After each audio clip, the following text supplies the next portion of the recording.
After seeing a news report about the process of making charcoal by the Tukwatankane Women's Club in Mfumbwe without using trees, Kansanshi Mining PLC, a company owned by the First Quantum Minerals Limited, has sent a team of its senior staff to Mfumbwe district to meet the women to understand the process of making this type of charcoal. The idea of preserving trees is what has overwhelmed the giant mining company that intends to expand the project after appreciating the women's initiative.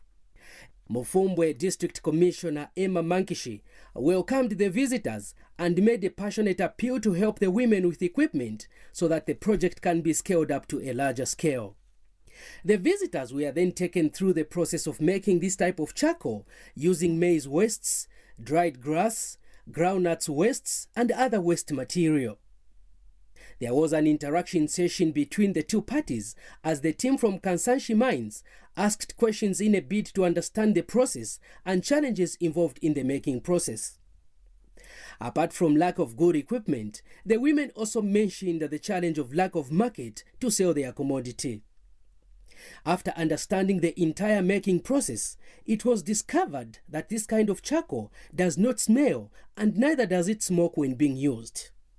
This development impressed the Kansanshi Mines agricultural expert, who underscored the need to immediately take the initiative to another level by providing equipment and market for the staff. It was shown this method of making charcoal could do a huge difference to cutting down trees.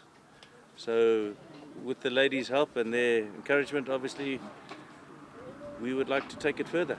And I think being so far out, they have problems with marketing and all that, and maybe we can come back with some sort of business plan to assist it.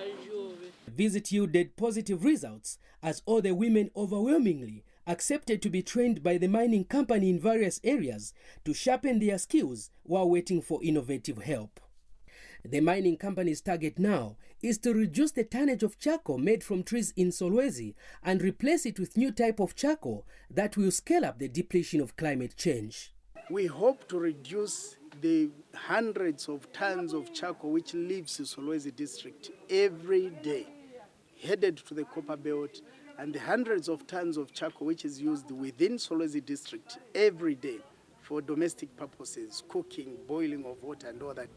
We want to reduce this.